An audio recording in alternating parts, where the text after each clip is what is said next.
আসসালামু আলাইকুম রহমতুল্লাহি ওবরকাতুহু। সম্মানিত দর্শক, আমাদের গাঙ্গেয় বদ্বীপের অপার সৌন্দর্যের লীলাভূমি, বঙ্গোপসাগরের বুকে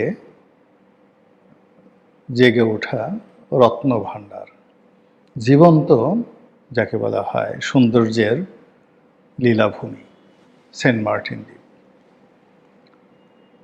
অবাক করার ব্যাপার হলো পৃথিবীতে অনেকগুলো সুন্দর সুন্দর দ্বীপ রয়েছে। মালদ্বীপে আছে, আমেরিকার যে হাওয়াই দ্বীপপুঞ্জ আছে হনলুলু, সাইপ্রাসের বেশ কিছু দ্বীপ আছে যেগুলো সুন্দরের জন্য খুবই বিখ্যাত। কিছু সমুদ্র সৈকত আছে যেরকম শারমাল শেখ, কিংবা সেই কুটাকিনা বালু মানে সেই ইন্দোনেশিয়ার যে বালি দ্বীপপুঞ্জ সেখানে। তো সবগুলোকে যদি আপনি একত্র করেন, আমার আমার দৃষ্টিতে সমুদ্র সৈকতের সৌন্দর্য আমাদের কক্সবাজার, অর্থাৎ কক্সবাজার থেকে শুরু করে একদম ইনানি বিচ পর্যন্ত, এটার যে সৌন্দর্য, মানে দুটো সৌন্দর্য, সমুদ্রের যে ঢেউ, সমুদ্রের পানি, তারপরে সমুদ্রের যে বেলাভূমি এবং তার পেছনে যে পাহাড়, তার সঙ্গে সঙ্গে ওখানকার যে ল্যান্ডস্কেপিং, আমি আসলে এরকম কোথাও দেখিনি। আমার কাছে কক্সবাজারই শ্রেষ্ঠ মনে হয়। আর সেন্ট মার্টিনকে আমার মনে হয় প্রকৃতির এক অপার বিস্ময়। এখানকার নীল জলরাশি, এখানকার প্রাণীদের বৈচিত্র্য, এবং এখানে যেভাবে এই দ্বীপটি সমুদ্রের বুকে জেগে উঠেছে, এটা যে কনস্ট্রাকশন, মাটির যে গঠন, পৃথিবীতে এটা দ্বিতীয় পিস আর নেই। তো আমাদের দেশের মানুষ সেখানে যায়, সারা দুনিয়া থেকে মানুষ আসে। সেন্ট মার্টিন সেই সেন্ট মার্টিন নিয়ে কিছুদিন যাবৎ লঙ্কাকাণ্ড ঘটছে। যখন শেখ হাসিনা জমানা ছিল, তিনি বারবার বলছিলেন যে এখানে আমেরিকা ঘাঁটি করতে চাচ্ছে, আমার কাছ থেকে সেন্ট মার্টিন কিনে নিতে চাচ্ছে, অনেকটা দিয়াগো গার্সিয়ার মতো, অনেকটা গ্রিনল্যান্ডের মতো, অনেকটা সেই যে আমেরিকা তো অনেক কিছুই কিনে নিয়েছে। তো যাই হোক, তারা এইভাবে সেন্ট মার্টিন কিনতে চাচ্ছে, দখল করতে চাচ্ছে, লিজ চাচ্ছে, আর আমি সেটা দিচ্ছি না বলেই আমাকে তারা ক্ষমতায় রাখতে চাচ্ছে না। তো এই যে শেখ হাসিনার বক্তব্য, তিনি বলেছেন যে আমি মরে গেলেও সেন্ট মার্টিন দেব না, আমি বঙ্গবন্ধুর কন্যা, আমার দেশের এক সুতা জায়গা, 1 ইঞ্চি জায়গা বিদেশকে লিজ দিয়ে আমি ক্ষমতায় থাকতে চাই না। এখন আমরা তখন বলেছিলাম এটা ন্যাকামো, এমনি সে ক্ষমতায় থাকতে চায় না। আমেরিকার সাথে তার যে সম্পর্ক, আমরা কত যুক্তি দাঁড় করালাম যে আমেরিকা কেন সেন্ট মার্টিন চাইবেন, তাদের যুদ্ধজাহাজ এখানে আসতে পারবে না, এখানে ড্রাফট নাই, ইত্যাদি ইত্যাদি নানা রকম কথাবার্তা বলে বাংলাদেশে যারা আমেরিকান এই আলী রিয়াজের মতো যারা লোকজন আছেন, তারা যে সকল যুক্তিতর্ক দিলেন, আমরা বললাম হ্যাঁ, বৈজ্ঞানিক ব্যাখ্যা আছে বটে, এটা তো খুবই সত্য কথা। কেন আমেরিকা এখানে আসবে? আমেরিকা এখানে এসে তার লাভ কি? বাংলাদেশ থেকে কী নেবে? মায়ানমার থেকে কী নেবে? ইত্যাদি ইত্যাদি নানা রকম কথাবার্তা বলে আমরা বেচারি শেখ হাসিনাকে একেবারে নাস্তানাবুদ করে ছেড়ে দিলাম। বললাম যে আপনি অতীতে অনেক অভিনয় করেছেন, অনেক ন্যাকামি করেছেন, মাথায় পট্টি বেঁধেছেন, তসবিহ দিয়েছেন, তাহাজ্জুদ নামাজ পড়ার চেষ্টা করেছেন, আপনি ভোর রাতে জায়নামাজ খুঁজে পান না, এই সমস্ত কথাবার্তা বলে মানুষকে আপনি বিভ্রান্ত করার চেষ্টা করেছেন। এটা আপনার একটা অভিনয়। আল্লাহর কি লীলা খেলা, শেখ হাসিনার পতন হল। এরপরে পলিথিন আপা বা তার পলিথিন আপার যে দল, তারা ক্ষমতায় এলো। আসার পর আমরা সবাই জানলাম যে বাংলাদেশে যে ক্ষমতার পট পরিবর্তন হয়েছে, এটা মূলত মার্কিন ডিপ স্টেট পলিসির কারণে। আমেরিকা এই ডিপ স্টেট পলিসির মাধ্যমে হাজার হাজার কোটি টাকা খরচ করে বিভিন্ন দেশের যে রেজিম চেঞ্জ করে, সেই রেজিম চেঞ্জের অংশ হিসেবে শ্রীলঙ্কাতে তারা ক্ষমতা পরিবর্তন করেছে, পাকিস্তানে ইমরান খানের সরকারকে হটিয়েছে, আর বাংলাদেশে শেখ হাসিনা সরকারকে তারা ক্ষমতা থেকে হটিয়েছে। আর এই ডিপ স্টেটের এই কথা স্বয়ং ডোনাল্ড ট্রাম্প তিনি ফাঁস করে দিলেন। শুধু তাই নয়, এই ডিপ স্টেট কীভাবে কাজ করে, এখানে কত টাকা বাংলাদেশকে তিনি দিয়েছেন সেই কথাও তিনি বললেন। আর ডিপ স্টেট বিভিন্ন এনজিওর মাধ্যমে, তারপরে তাদের যে রাষ্ট্রীয় সংস্থা ইউএসএআইডি তার মাধ্যমে, তাদের যে এনজিও অ্যাকশন-এইড তাদের মাধ্যমে, বাংলাদেশের অনেকগুলো অন্ততপক্ষে 100 এনজিও রয়েছে।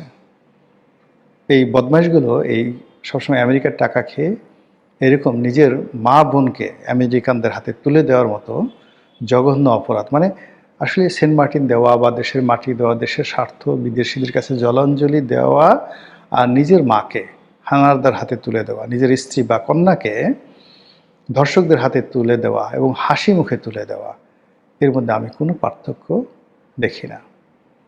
জন্মভূমির মর্যাদা কোনো অংশেই মায়ের চেয়ে কম নয়। মানুষ মরণশীল, মা মারা যাবেন, কিন্তু জন্মভূমি থেকে যাবে। আর যারা মাকে ভালোবাসেন, এই পৃথিবী তাদের অনেককে হয়তো স্মরণ করেন, আল্লাহর আরশে আজিমে লেখা থাকে, কিন্তু যারা জন্মভূমিকে ভালোবাসেন কিয়ামত পর্যন্ত তাদের নাম থেকে যাবে। এই বাংলাকে যারা ভালোবেসেছিল, আমরা কি ইশাখাকে ভুলতে পারবো? মোশাখাকে, শশাঙ্ককে, আলাউদ্দিন হোসেন শাহকে, শায়েস্তা খানকে? আমরা কি ভুলতে পারবো সালাম, রফিক, জব্বার, বরকতকে? আমরা কি ভুলতে পারবো স্বাধীন যুদ্ধে, মহান স্বাধীনতা যুদ্ধের সেই বীর সেনানীদের, সেই বীরশ্রেষ্ঠদেরকে? কোনোদিন ভুলতে পারবো না, কোনোদিন না। কাজেই একইভাবে আবার এই দেশের বিরুদ্ধে যারা কাজ করেছেন, আমরা কি মির্জাফর, রায়দুল্লাহ, পিয়ার লতিফ তাদেরকে ভুলতে পারবো? আমরা কি সেই খন্দকার মোশতাককে ভুলতে পারবো? আবার এই যুগে যারা নতুন মির্জাফর হিসাবে আবির্ভূত হয়ে এই বাংলার স্বাধীনতাকে মার্কিন ডিপ স্টেটের হাতে তুলে দেওয়ার জন্য তাণ্ডব চালিয়েছেন এই বাংলাদেশে, কিয়ামত পর্যন্ত দেশের মানুষ তাদেরকে ভুলবে না, ক্ষমা করবে না, এবং তাদের প্রতি ঘৃণা হতেই থাকবে। তো যেটা বলছিলাম,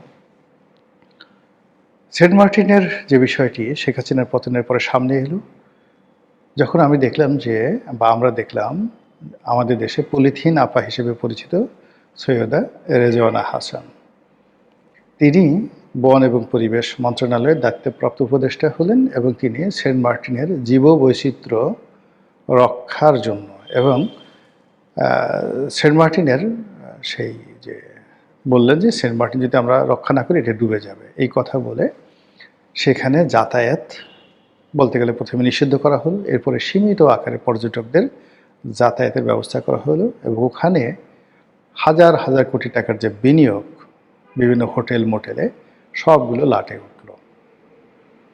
তো এই অবস্থাতে আমরা যারা সাধারণ পাবলিক, আমরা বুঝে নিলাম ঘটনা যা ঘটার ঘটে গিয়েছে।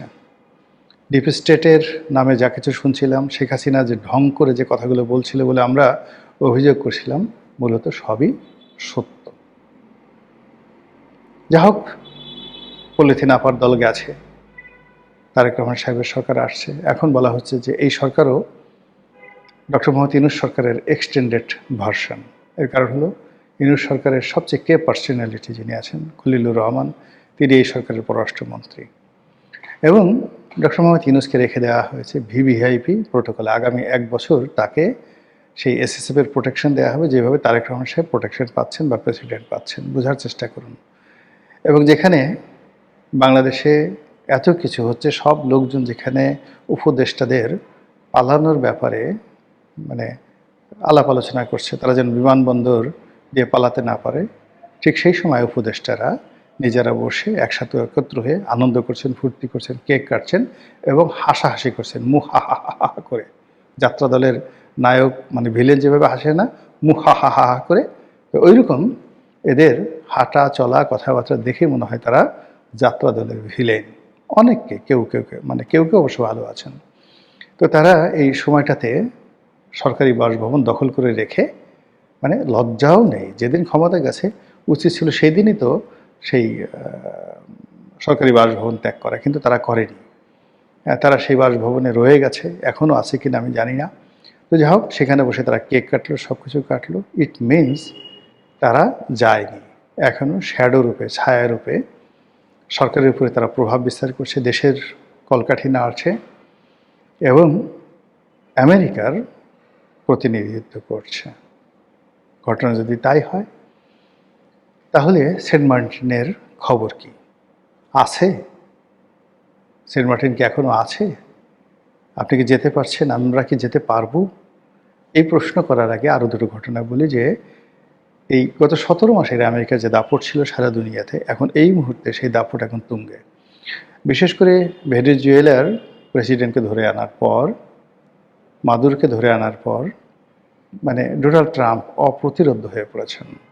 আর এখন যেভাবে ইরানের উপর তাণ্ডব চালাচ্ছেন, তাতে করে আমাদের বুক এতটা দুরু দুরু করে কাঁপছে যে এখন যদি সেন্ট মার্টিন আমাদের কাছে চাওয়া হয়, প্রতিবাদ তো দূরের কথা, সেন্ট মার্টিন বিনা বাক্যে, মানে কোনো রকম কথা ছাড়া, মানে কোনো রকম মূল্য ছাড়া এইগুলো লিখে দিয়ে আমরা করব কি, সেই ডোনাল্ড ট্রাম্পের দরবারে দলিল নিয়ে আমরা হাজির হব মাথায় করে।